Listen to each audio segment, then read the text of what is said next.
Sí, sobre ya todo se está eso. preparando el Centro Aragonés de Castellón.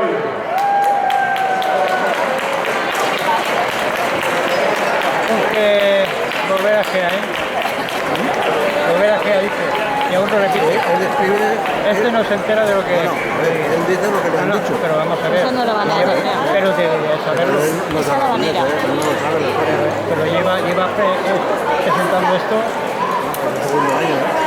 ¿segundo año? Empezó en Alcañí. El año pasado en Alcañí. El segundo año. Esto es una Entonces hacía una manera. que se llamaba Llena Rimas. Haber dicho, oye, que no es que es esta. Los dos, los compañeros que están ahí son los que... Yo que la dejé, me la sé. En cuanto lo ha dicho, mira, no estoy contenta.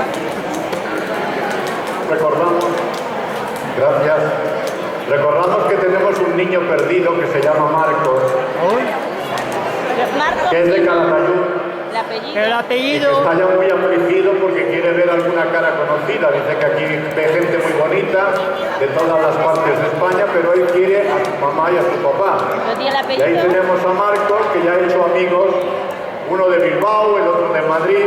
El A apellido... lo mejor algún padre de Madrid se lo lleva adoptado. Pero bueno. Pero di A el las 9, apellido. concentración en la plaza del Puente de los representantes de todas las casas y centros participantes y las autoridades asistentes. Se irá en comitiva por la calle José Llanas hasta la iglesia de San Juan el Real.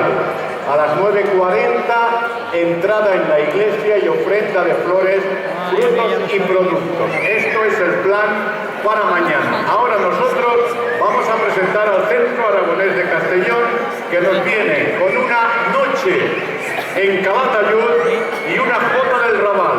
Señoras y señores, con todos ustedes, Centro Aragonés de Castellón. ¿Dónde está esto? Para allá, allá en la ¿está grabando ya? Sí.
Vamos con este, vamos.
Felicidades al Centro Aragonés de Castellón, que nos han interpretado.